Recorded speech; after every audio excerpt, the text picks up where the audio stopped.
Mais on a failli prendre, on va dire ça comme à partie, le partenaire à qui on verse 90% de ses droits de timbre, parce qu'on avait eu le sentiment, en écoutant cela, que c'est lui qui gagnait tout l'argent.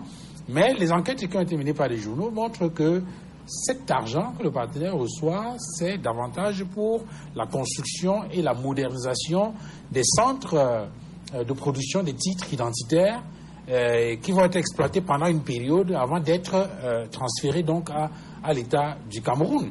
Est-ce que la question n'est pas celle de l'irresponsabilité, peut-être pas de l'irresponsabilité, mais des difficultés que l'État a à mobiliser des fonds pour pouvoir construire ces infrastructures-là et permettre que le partenaire, par exemple, ne vienne peut-être que pour produire ces titres identitaires? Est-ce que ce n'est pas à ce niveau que se trouve effectivement la question? Vous savez, Duval, je suis tenté d'apporter tout mon soutien aux gens du 6 novembre suite à cette décision. Parce que les Camerounais qui pleurent aujourd'hui doivent comprendre qu'ils sont les premiers à permettre aux gens du 6 novembre de produire cette fiscalité que Willy Mengue a qualifiée de fiscalité insurrectionnelle qui pousse à l'insurrection. Lorsqu'on mène des combats, certes il peut y avoir des combats politiques, c'est-à-dire des combats de conquête ou de conservation du pouvoir, mais au fond, il y a ce qu'on appelle des combats citoyens. Ça veut dire que des combats pour que nous autres qui sommes partis au contrat social soyons aussi bien ménagés dans le respect de ce contrat social. L'État nous doit, nous aussi on doit à l'État. On verse nos impôts, on doit aliéner une partie de nos libertés, notre argent, notre décision au profit de l'État. Et en retour, l'État doit nous produire le bien-être.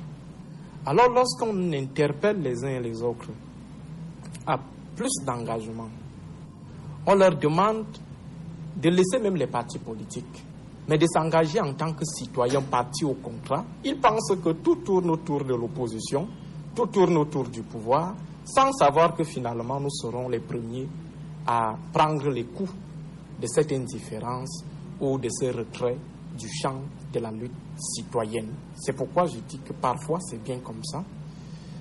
On est tenté de dire aux gens de 82, allez de l'avant. Si vous pouvez encore augmenter jusqu'à 30 000 pour que les Camerounais sachent que lorsque certains prennent les devants de la lutte citoyenne et plus tard la lutte politique, ce n'est pas forcément pour eux-mêmes, c'est pour notre bien-être. J'aime toujours prendre le cas du professeur Maurice Kamto, même comme ça gêne beaucoup. Certains ne sont pas d'accord avec cela. Il faut dire que le professeur Maurice Kamto est un professeur plein.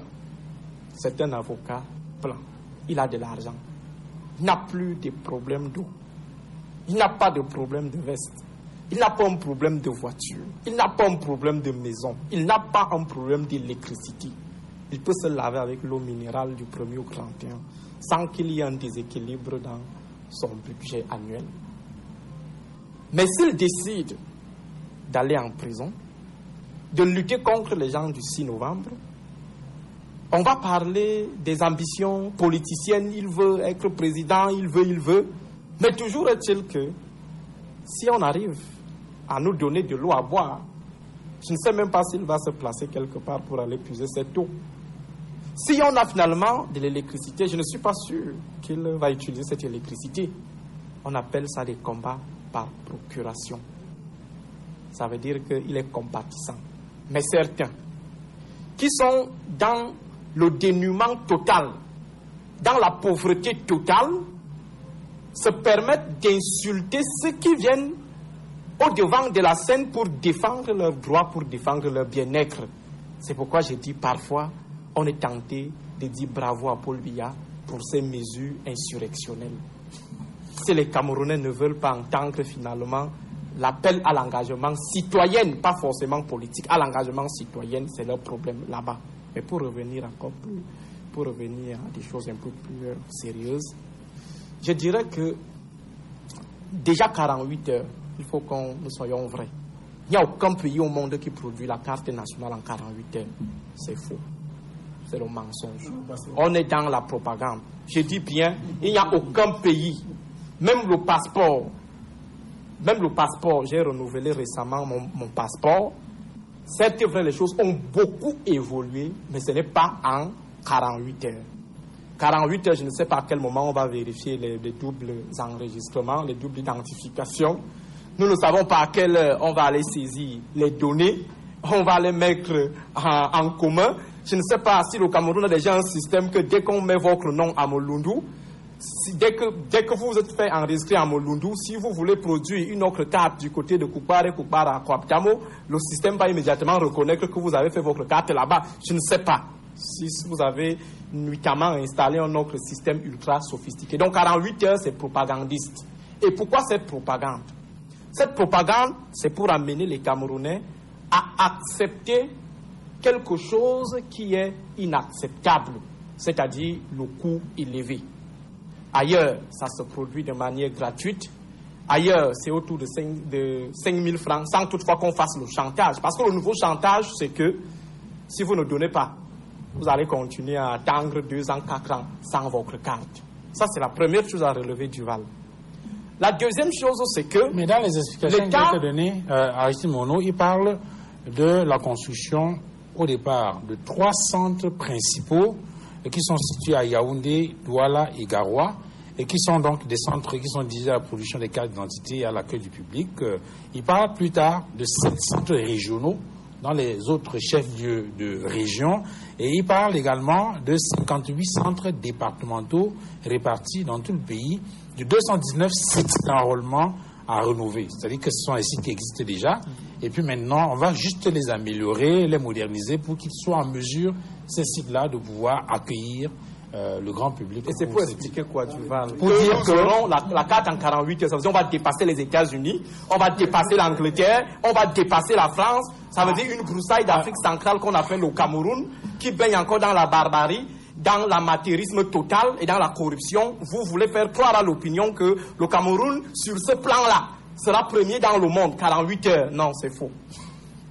Parlons de l'entourloupe, la propagande autour de ces 48 heures.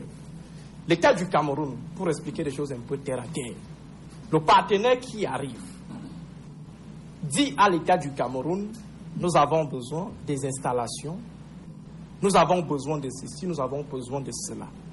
L'État du Cameroun dit au partenaire, nous on ne peut pas faire ça. Et le partenaire demande à l'État du Cameroun, où est-ce qu'on va donc trouver les moyens pour faire ça? L'État du Cameroun dit non.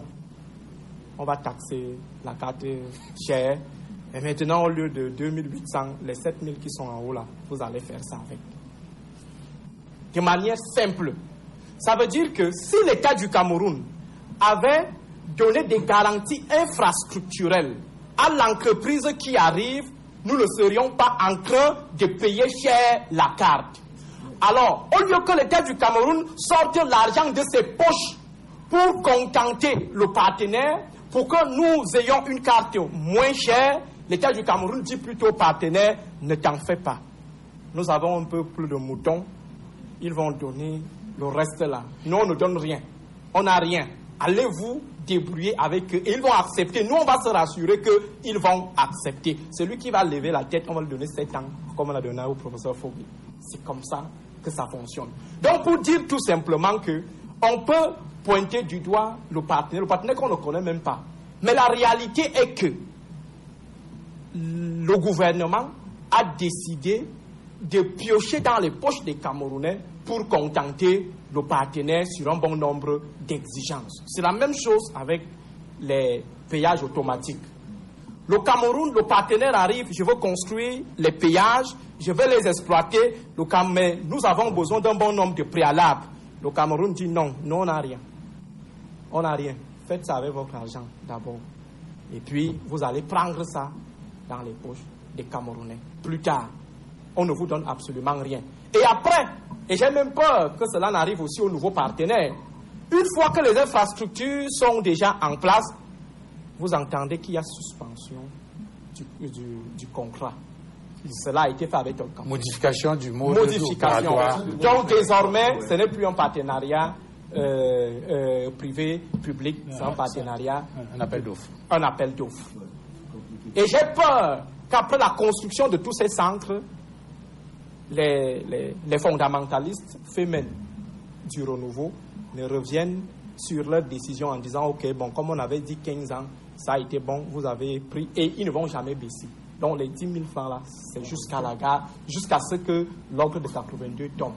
Et finalement, on peut se retrouver avec des procès en un point fini, où finalement l'État risque de perdre encore ses procès et dépenser beaucoup d'argent, et ça va être d'autres milliards de francs CFA. Il faut préciser une chose sur cette logique des procès. Ces procès, à lire de près, sont des procès intentionnels.